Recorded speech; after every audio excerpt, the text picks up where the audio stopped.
Our class stories from outside in the garden. Look at that beautiful blue sky. Page 57, if you're following the book. I began to be fascinated by these hair-scratching ladies. It is always funny when you catch somebody doing something coarse and she thinks no one is looking. Nose picking, for example, or scratching her bottom. Hair scratching is very nearly as unattractive, especially if it goes on and on.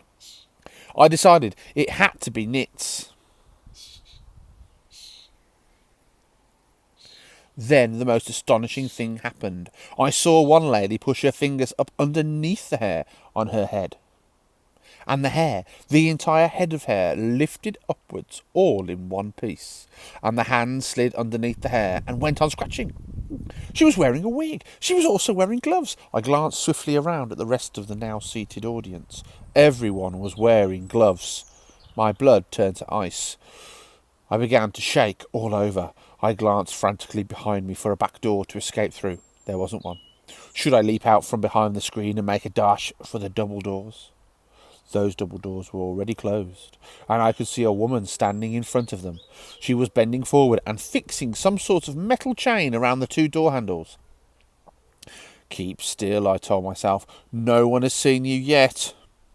There's no reason in the world why they should come and look behind the screen. But one false move, one cough, one sneeze, one nose blow, one little sound of any sort, and it wouldn't just be one witch that gets you. It'll be 200. At that point, I think I fainted. The whole thing was altogether too much for a boy to cope with. But don't believe it. I don't believe I was out for more than a few seconds. There's a picture of me there. And when I came to, I was lying on the carpet, and I was still, thank heaven, still behind the screen. There was absolute silence all around me. Rather shakily, I got to my knees and peered at once again through the crack in the screen. Frizzled like a fritter is the next chapter. All the women, or rather the witches, were now sitting motionless in their chairs and staring as though hypnotised at somebody who suddenly appeared on the platform. That somebody was another woman. The first thing I noticed about this woman was her size. She was tiny, probably no more than 4.5 feet tall. She looked quite young, I guessed about 25 or 6, and she was very, very pretty. She had on a rather stylish long black dress that reached right to the ground, and she wore black gloves that came up to her elbows. Unlike the others, she wasn't wearing a hat. She didn't look to me to be like a witch at all, but she could not possibly not be one. Otherwise, what on earth was she doing up there on the platform? And why, for heaven's sake, were all the other witches gazing at her with such a mixture of adoration, awe, and fear? Ooh, look at her. Does she fit the criteria of what we know about a witch? Very slowly, the young lady on the platform raised her hands to her face. I saw her gloved fingers unhooking something behind her ears, and then she caught hold of her cheeks and lifted her face clean away. The whole of that pretty face came away in her hands. It was a mask.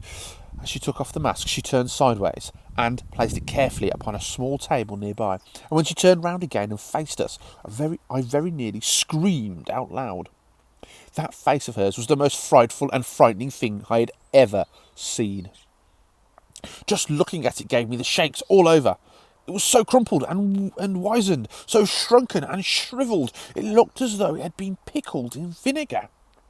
It was a fearsome and ghastly sight. There was something terribly wrong with it, something foul and putrid and decayed.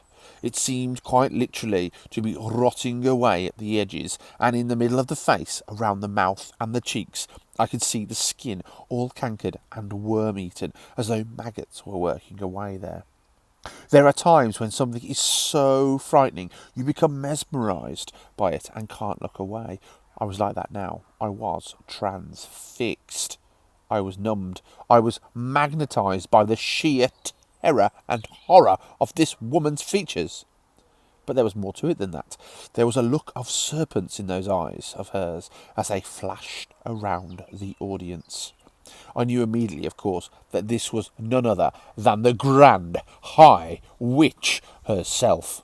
I also knew why she had wore a mask. She could never have moved around in public, let alone book in a hotel with her real face. Everyone who saw her would have run away screaming.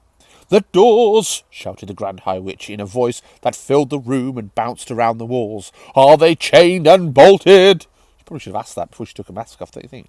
"The doors are chained and bolted, your grandness," answered a voice in the audience. Check out her. Dear.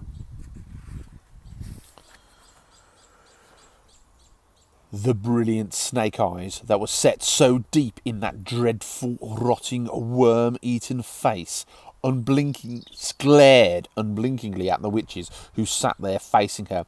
"You may remove your gloves," she shouted. Her voice, I noticed, had that same hard, metallic quality as the voice of the witch I had met under the conker tree. Only it was far louder and much more harsher. It rasped, it grated, it snarled, it scraped, it shrieked, and it growled. Those really short sentences there. Think about getting to the point. As a writer, you should try that with your points. When you get to this point, don't overdo it though. Everyone in the room was peeling off their gloves. I was watching the hands of those in the back row. I wanted very much to see what their fingers looked like and whether my grandmother had been right. Yes. I could see several of them now. I could see the brown claws curving over the tips of her fingers. They were about 2 inches long, those claws, and sharp at the ends. "You may remove your shoes," barked the Grand High Witch. I heard a sigh of relief going from all the witches in the room as they kicked off their narrow, high-heeled shoes, and then I got a glimpse under the chairs of several pairs of stocking feet, square and completely toeless. Revolting they were, as though the toes had been sliced away from the feet with a carving knife. "You may remove your wigs," snarled the Grand High Witch. She had a peculiar way of speaking. There was some sort of foreign accent there, something harsh and guttural, and she seemed to have trouble pronouncing the letter W.